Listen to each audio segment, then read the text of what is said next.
दिमाग खुल गया। तो sir exhaustion of money under any act, जिसको अपने लोग टैक्स बोलते हैं, मतलब क्या है सर, आप अपने हिसाब से सोचो, इंडिविजुअल के हिसाब से आप पैसा कमा रहे हो, आप क्यों दोगे? आप क्यों दोगे? है ना? अब जो अर्निंग मेंबर है 4 जन जो कमा रहा है, बाकी 6 जन तो नहीं कमा रहा है, लेकिन उसको तो कंपेंसेट करना, मम्मी को बोलते हैं हम क्यों देंगे उसको, ही बोलिए कमाने के लिए। ऐसे बोलने से थोड़ी ना होगा। तो ये क्या है, एक तरह का एग्जॉशन है। आपका पैसा को लेके अपने को यूज करना है, उसको डिस्ट्रीब्यूट करना है अदर के साथ में। तो ये some sort of individual feeling के हिसाब से this is what exhaustion of money है। आप पैसा कमा रहे हो खुद के लिए, लेकिन आपको टैक्स देना पड़ेगा। क्यों देना पड़ेगा भैया? देने पड़ेगा, है ना? मतलब क्यों देना पड़ेगा भैया? नहीं देने पड़ेगा। यहाँ रह रहे हो, यहाँ खा रहे हो, पी रहे हो, फैसिलिटी दे रहे हो, घूमने का आजादी है ना? जब मर्जी जहां तहां चल जा रहे हो, आराम से बाइक चला रहे हो, रोड बना रहे हैं, हम ही कर रहे हैं, तो फैसिलिटी तो मिल रहा है ना सर। ऐसा तो नहीं कि इंडिया में फैसिलिटी नहीं मिल रहा आपको, फैसिलिटी तो मिल रहा है। अब यहाँ पर सिटीजनशिप एक्ट क्या है? जो एक सिटीजन को फैसिलिटी मिलता है।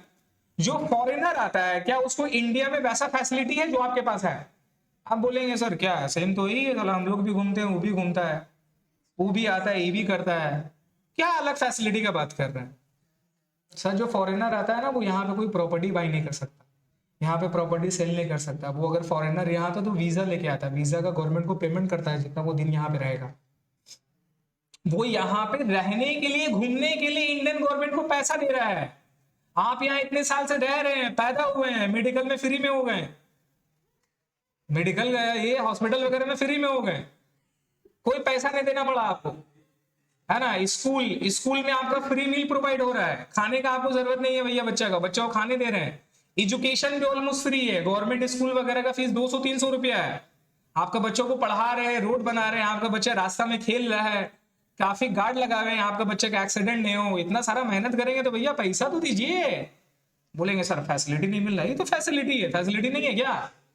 हाँ, तो फैसिलिटी तो मिल रहा है सर, तो फैसिलिटी मिल रहा है तो उसके लिए आपको क्या देना पड़ेगा? टैक्स। क्लियर है? तो ये क्या है सर, एग्जॉशन ऑफ मनी है अंडर एनी एक्ट के तौर पे। हमारा जो टैक्स, जो इंफ्रास्ट्रक्चर सर, 2 तरह का टैक्स है। कितना तरह का है? एक हो गया डायरेक्ट, एक क्या हो गया? डायरेक्ट। एक हो गया डायरेक्ट और एक क्या होता है सर? इनडायरेक्ट, है ना? अब इनडायरेक्ट और डायरेक्ट का मतलब क्या है?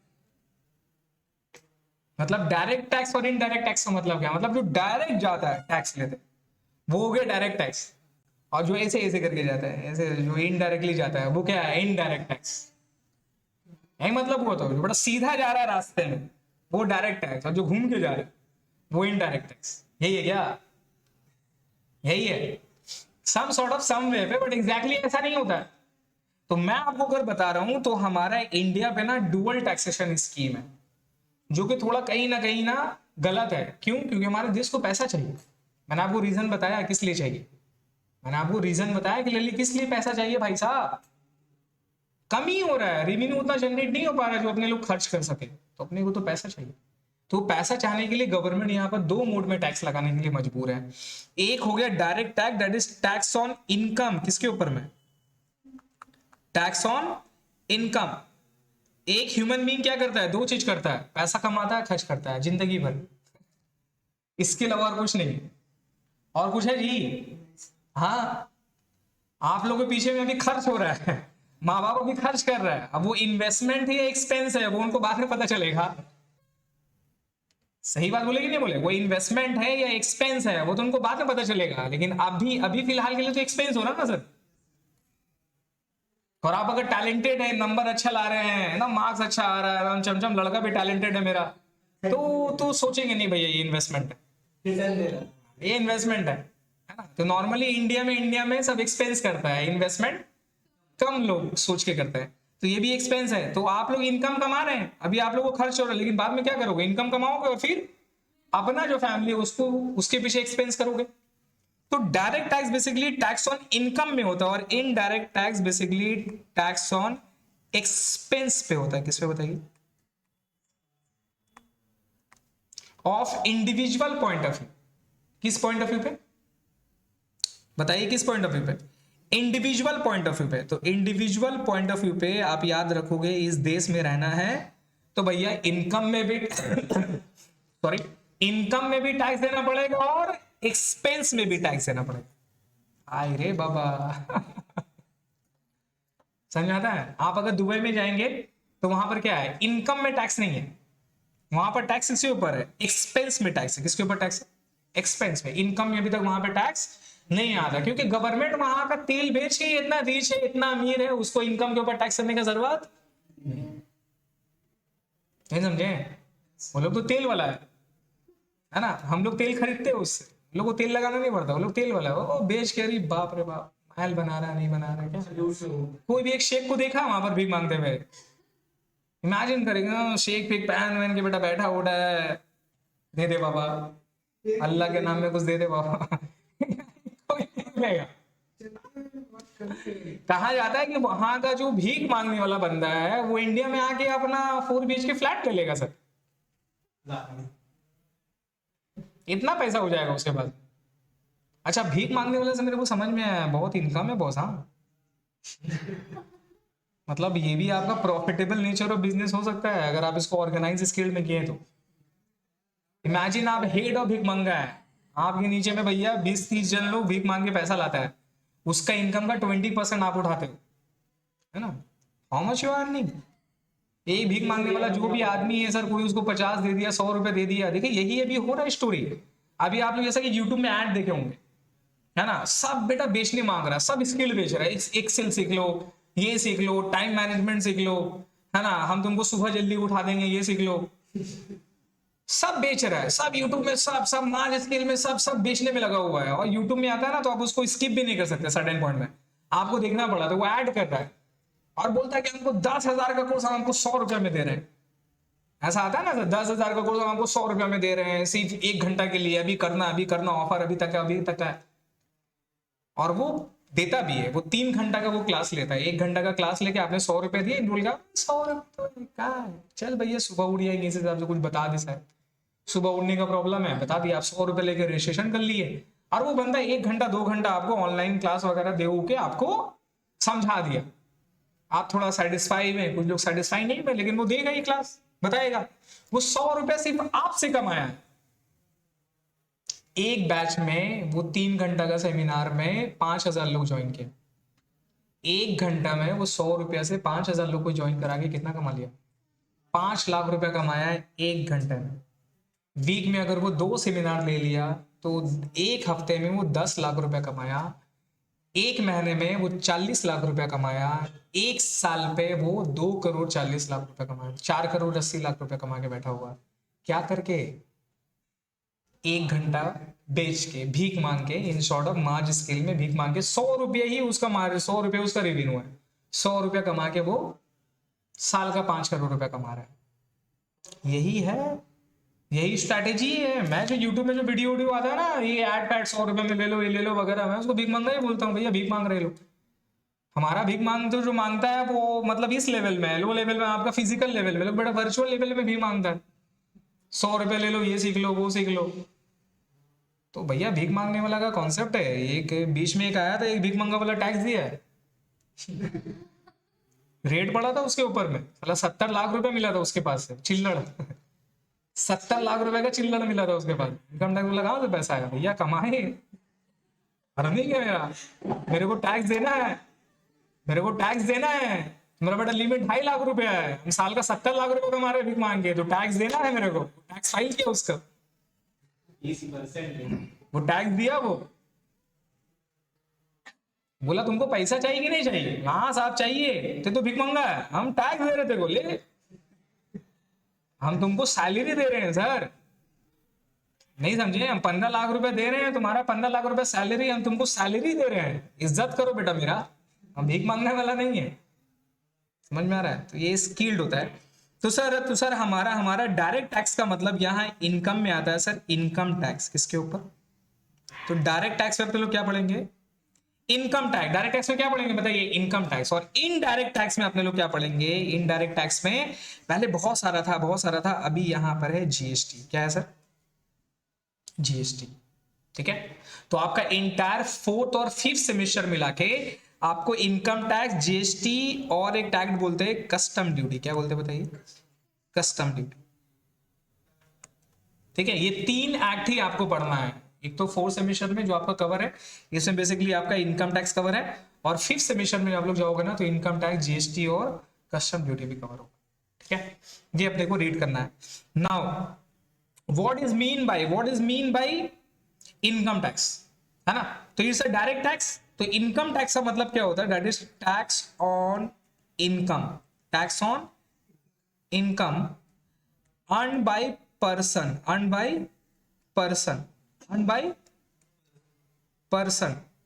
during the previous year, previous year में जो आपने इनकम अर्न किया उसके ऊपर में जो टैक्स देना है उसको इनकम टैक्स बोलते हैं। क्या बोलते हैं? अब ये हर किसी के ऊपर अप्लीकेबल नहीं है। आप बच्चे लोग हैं, आपको टैक्स देना पड़ेगा क्या? नहीं। आप लोग इनकम कमाते हैं क्या?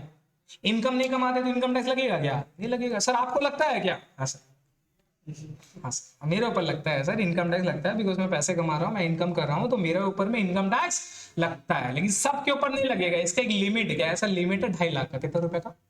तो 2.5 लाख डिवाइड बाई 12, तो महीना का कितना हो गया? 20,000 रुपया, है ना? ऑलमोस्ट 20,000, 22,000 रुपया। तो जब तक आप महीने का 22,000 रुपया नहीं कमाएंगे तब तक का कोई टैक्स। लेकिन जैसे ही 22,000 रुपया आपने कमाना चालू कर दिया तो आपके ऊपर में टैक्स लग जाए। ठीक है, और अंदर का बात बता रहे हैं, अगर 8 लाख रुपए पे महीना आप कमाए ना और मेरे पास आ जाइएगा तो भी हम टैक्स लगने नहीं देंगे आपको, हम बचा लेंगे। समझ गए? तो नॉर्मली कितना है? 2.5 लाख है। अगर आप 8 लाख रुपए महीना कमा रहे हैं तो फिर भी हम आपके ऊपर में टैक्स लगने नहीं देंगे, हम बचा लेंगे। साल का ऑब्वियसली 8 लाख रुपए महीना का इनकम बचाएं। अगला उगला है दिमाग में खराब है। हम खुद बोलेंगे टैक्स दे, अभी ना पढ़ा के गए कि सब टैक्स अगर देता तो अभी हमारा कंट्री का कितना पैसा आता है, और तुमको बोलेंगे बाबू तुम्हारा टैक्स दे देंगे। ऐसा नहीं। ठीक है, तो 5 लाख के अगर आपका इनकम नीचे होता है तो अपने लोग पढ़ेंगे प्रोविजन वगैरह में, आपका इनकम 0 हो जाता है, क्योंकि गवर्नमेंट बहुत सारा वहां पे रिबेट वगैरह करके दिया है। ठीक है, इसके अलावा बहुत सारा डिडक्शन वगैरह अपने लोग पढ़ेंगे। कुछ कुछ जगह में इन्वेस्ट करने से आपको टैक्स में क्या मिलता है? बेनिफिट मिलता है। तो वो ओवरऑल मैं अगर राउंड ऑफ करूं तो 8 लाख तक का इनकम आपका एग्जेम्प्ट कैटेगरी में, नील कैटेगरी में आ सकता है। क्लियर है? तो ये हमारा इनकम टैक्स हो गया। Tax on income earn by the person, क्या लिखा हुआ? Earn by the person. तो यहाँ पे 3 चीज आपको याद रखना है बेसिकली। टैक्स ऑन इनकम, क्या बताइए? इनकम। तो अपने लोग को रीड करना है यहाँ पे, इनकम सब इनकम में टैक्सेबल है क्या? वो भी तो रीड करेंगे। सब इनकम में टैक्सेबल है क्या, वो समझेंगे। पर्सन का मतलब क्या है? कौन कौन? पर्सन मतलब कौन? नॉर्मल पर्सन का मतलब क्या होता है? हम लोग के मतलब पर्सन मतलब कौन हो गया? हम लोग हो गए। ह्यूमन बीइंग हो गया। कौन हो गया? ह्यूमन बीइंग हो गया। लेकिन इनकम टैक्स का पर्सन का मतलब ह्यूमन बीइंग नहीं होता, कोई और है। पर्सन में बहुत कुछ आ जाएगा। बोलिए सर पर्सन का मतलब तो नॉर्मल था इंग्लिश में, इनकम टैक्स अलग बोल रहा है। इसके अलावा sir during the previous year, क्या बताइए? ड्यूरिंग द प्रीवियस ईयर अपने लोग रीड करेंगे प्रीवियस ईयर असेसमेंट ईयर क्या होता है। क्लियर है? इसको डायरेक्ट इसलिए बोला जाता है, डायरेक्ट इसलिए बोला जाता है बिकॉज ये टैक्स ऑन सेम इंडिविजुअल पे होता है। मतलब टैक्स जो मेरा इंपोज हो रहा है, क्या बताइए? इंपोज भी एक बंदा पे होता है और पे भी यही बंदा करेगा। पे भी कौन करेगा? यही बंदा करेगा। इसलिए उसको डायरेक्ट टैक्स बोलते हैं। मतलब आपके ऊपर ही लगा, पैसा देने का भी जिम्मेदारी किसका है? आपका है। That's called direct tax. मतलब कोई बीच में नहीं है, गवर्नमेंट का और आपका बीच में नहीं है कोई। आप भैया 5 लाख से जहां इनकम ज्यादा कमाए आपको टैक्स देना है और गवर्नमेंट आके लेगा। चीज समझ में आ रहा है? और जिम्मेदार कौन है देने का? आप है। आप नहीं दीजिएगा तो किसको लेके जाएंगे? आपको ही लेके जाएंगे। तो टैक्स इंपोज भी आपके ऊपर हो रहा है और बियर भी आप करोगे, पैसा आप भी दोगे, इसीलिए इसको डायरेक्ट टैक्स बोलते हैं। बिकॉज डायरेक्टली गवर्नमेंट यहां पर आपके साथ डील कर रही है और कोई नहीं है। क्लियर है? नाउ इनडायरेक्ट टैक्स क्या होता है? इनडायरेक्ट टैक्स क्या होता है? तो इनडायरेक्ट टैक्स मैं आपको बताता हूं। ये जो मेरा टैक्स है ये इंपोज होता है, ये इंपोज होता है किसी और पे, किसी और पे। और ये गुड्स जो है आपके पास चला जाता है और टैक्स का बियर जो है बॉर्न कौन करता है? ये पर्सन करता है। मतलब टैक्स इंपोज लग रहा है किसी और पर्सन पे, लेकिन टैक्स बियर कौन कर रहा है? कोई और कर रहा है। इसलिए उसको इनडायरेक्ट बोलते हैं। क्या बोलते हैं उसको? इनडायरेक्ट बोलते हैं। मतलब अल्टीमेट टैक्स का पैसा किसको देना पड़ा? ये, और ये कौन है? ये है हम लोग, ये है हम लोग। इसको इनडायरेक्ट टैक्स में बोलते हैं, ठीक है। एग्जाम्पल के तौर पे चीज समझिए, एग्जाम्पल के तौर पे चीज समझिए कि जैसे जैसे जीएसटी, क्या बताइए, जीएसटी का फुल फॉर्म क्या है? Goods and service tax. इसमें जाएंगे आगे, सेंट्रल सर्विस टैक्स, जीएसटी जो अपने लोग करेंगे तब जाएंगे, जैसे एक आइडिया आपको बता रहे हैं। जीएसटी, जीएसटी आपको लेना पड़ा क्या? जीएसटी का रजिस्ट्रेशन आप किए क्या? आप किए जीएसटी का रजिस्ट्रेशन? जीएसटी नंबर आपके पास है क्या? जीएसटी का टैक्स आपके ऊपर अप्लीकेबल है क्या? नहीं, वो किसके ऊपर अप्लीकेबल है? ये जीएसटी जो अप्लीकेबल है, ये अप्लीकेबल है बिजनेस के ऊपर। किसके ऊपर? ट्रेडर के ऊपर, मैन्युफैक्चरर के ऊपर में, सर्विस प्रोवाइडर के ऊपर में, जिसका एक टर्नओवर का लिमिट है 20 लाख 40 लाख। अगर 40 लाख से ज्यादा का टर्नओवर ज्यादा तो आपको जीएसटी देना पड़ेगा। तो जब आपका टर्नओवर सपोज 40 लाख से ज्यादा हो गया, 40 लाख का टर्नओवर आज के टाइम में कोई बड़ा बात नहीं है, नॉर्मल लोग 40 लाख का टर्नओवर से ज्यादा कर सकते हैं, बेच रहे ना भाई गुड्स। तो यहां गुड्स सेल पे है, सप्लाई पे है, supply of goods and services अगर एक्सीड हो गया 40 लाख से, तो उसके ऊपर में जीएसटी लग जाएगा, और ये बंदा को जीएसटी लेना पड़ेगा। क्या लेना पड़ेगा? क्लियर हो गया? अब इमेजिन करिए कि आप लोग केएफसी में जाते हो, राइट? केएफसी में आप गए केएफसी में खाना खाने के लिए। केएफसी का बिल हुआ भाई साहब 500 रुपए। कितना रुपए? लेकिन आप लोग 500 रुपए देते हैं क्या? इसमें 500 रुपए में 5% जीएसटी आप लोग देते हैं 25 रुपए, और टोटल कितना पे करते हैं आप? 525 रुपए। अब वो 5% है, 2.5% है, 2.5% करके आया होगा, सीजीएसटी और रजिस्ट्रेशन करके आया होगा। कभी केएफसी वगैरह में जाइएगा ना, तो खाने में नोट करिएगा, वहां पे देखिएगा एक बिल में ना, वहां छोटा ऐसा, एकदम छोटा ऐसा लिखा होगा, CGST at the rate of 2.5%, SGST at the rate of 2.5%, ये लिखा हुआ रहता है। समझ रहे हैं? हाँ, तो ये टैक्स है, ये क्या है सर? टैक्स है। तो आप एक बात बताइए, 500 रुपया खाने के लिए पेमेंट कितना किए हैं आप? इसको 500 रुपया खाने के लिए पेमेंट कितना किए? 525 रुपया। तो 25 रुपए का बियर कौन किया? आप किए। लेकिन अगला को कितना नहीं है? 525 रुपया। अब ये जो केएफसी वाला जो बंदा है, ये जो बंदा केएफसी वाला है, ये क्या करेगा? ये 500 रुपया खुद रख लेगा, और 25 रुपया जो है ये मेरा जीएसटी में गवर्नमेंट को दे देगा। किसको दे देगा? हाँ, तो एक्चुअल में जीएसटी इंपोज किसके ऊपर हो रहा है? बिजनेस के ऊपर में, केएफसी के ऊपर में। लेकिन एक्चुअली में बियर कौन कर रहा है? बियर कर रहे हैं आप लोग, बियर कर रहे हैं। तो जीएसटी का पैसा आपसे कलेक्ट किया जा रहा है, और रिकवर करने के लिए कौन है? कोई दूसरा बंदा है, उसके ऊपर में रिकवर करने का है। तो केएफसी और वगैरह जितने भी बिजनेसमैन है, इन लोग के ऊपर में जीएसटी एक्सपेंस है क्या? ये लोग का खर्चा है क्या? नहीं, they are just collecting agent, है ना। गवर्नमेंट आपसे डायरेक्ट कलेक्ट करने लगेगा तो आपको रिवॉल्व कर देगा, ये का इनकम टैक्स भी लोगे, जीएसटी भी लोगे, दोनों लोगे हमसे, ऐसे थोड़ी ना देंगे। तो घुमा के लेगा, क्योंकि उसको तो टैक्स चाहिए ना भाई साहब, उसको तो देश चलाना है। अरे आपकी मम्मी है, देश चलाना है, उसको पूरा घर चलाना है, कैसे चलाएंगे? सिर्फ इनकम टैक्स लगा के पैसा नहीं आ रहा बाबू, सिर्फ 15% आ रहा था। कितना परसेंट आ रहा था? तो जीएसटी भी लगा दिया। और जीएसटी कैसे लगाएंगे? डायरेक्ट लगाएंगे तो चिल्ला चिल्ली कर दोगे आप, अरे एक बार तो दे ही दिया, फिर तो देंगे का। तो खर्चा में भी जीएसटी लगा दिया। तो ये जो बिजनेसमैन है, ये कलेक्ट करता है, और कलेक्ट करके 25 रुपए जीएसटी को देता है, इसलिए इसको क्या बोलते हैं? Indirect tax. तो टैक्स इंपोज होता है बिजनेस के ऊपर में, लेकिन कलेक्ट कौन कर रहा है? मतलब बियर कौन कर रहा है? बॉन्ड कौन कर रहा है? बॉन्ड करता है कंज्यूमर। कौन बॉन्ड करता है? कंज्यूमर, हम लोग। क्लियर हो गया? इसीलिए इसको जीएसटी बोलते हैं। क्या बोलते हैं सर? जीएसटी। अब जीएसटी और कस्टम ड्यूटी में क्या फर्क है? जीएसटी और कस्टम ड्यूटी में क्या फर्क है सर? एग्जैक्टली। अगर आपका कंट्री है ना सर, तो अगर विद इन इंडिया है, अगर विद इन इंडिया में है, तो यहां पे क्या लग जाएगा? जीएसटी। और अगर आउटसाइड इंडिया है, मतलब इंडिया से बाहर अगर आप इंपोर्ट कर रहे हैं, क्या कर रहे हैं? इंपोर्ट कर रहे हैं, एक्सपोर्ट कर रहे हैं, तो वहां पे जो टैक्स लगता है, वो टैक्स क्या लगता है? Custom duty. क्या लगता है? Custom duty. और कस्टम ड्यूटी क्या लगता है? ज्यादा लगता है। है ना। इंपोर्टेड कार मतलब तुम भैया बड़ा आदमी हो तो बड़ा आदमी से ज्यादा पैसा लेंगे। तो गवर्नमेंट क्या ही नीति है, जो आम आदमी मजदूर है भैया मेहनत उन्नत कर रहा है वो लोग को तो संसार चला नहीं पा रहा ना सर, है ना। अब मान लीजिए कि जो मैंने एग्जांपल दिया ऊपर में, जो 4 लोग है, 4 लोग में से ये बेटा बहुत कम कमाता है, ये कमाता है 10,000 रुपया, ये जनरली कमाता है 10,000 रुपया, तो इसके ऊपर में टैक्स क्या होगा, कम होगा। ये बेटा कमा रहा है 1 लाख रुपया, अरे बाप रे बाप बेटा, तेरा तो इज्जत ज्यादा करेंगे, तो ये माँ क्या करेगी, सबसे ज्यादा प्यार किसको करेगी,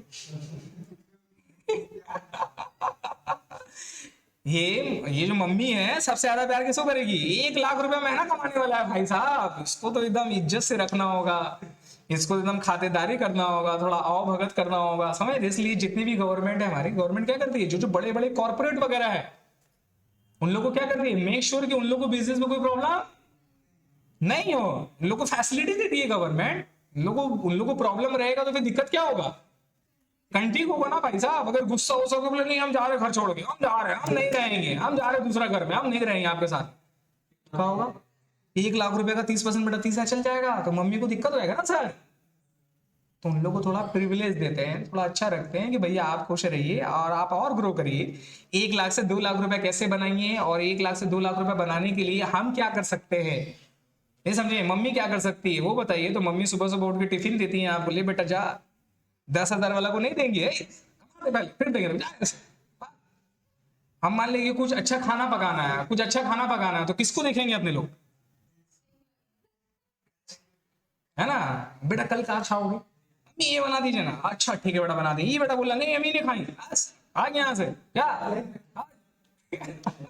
तो सर इसको तो इज्जत नहीं मिलेगा, ये 6 का इज्जत मिलेगा क्या,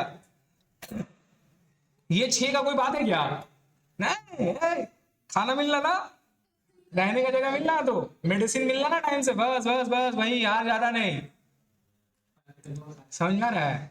और देखिए कोई भी लोग करेगा, देखिए कोई भी करेगा, इसमें गलत बात नहीं, कोई भी करेगा, ये ह्यूमन नेचर है भाई साहब, जिससे ज्यादा अर्निंग आ रहा है घर चलाने के लिए तो उसको तो खुश रखना पड़ेगा।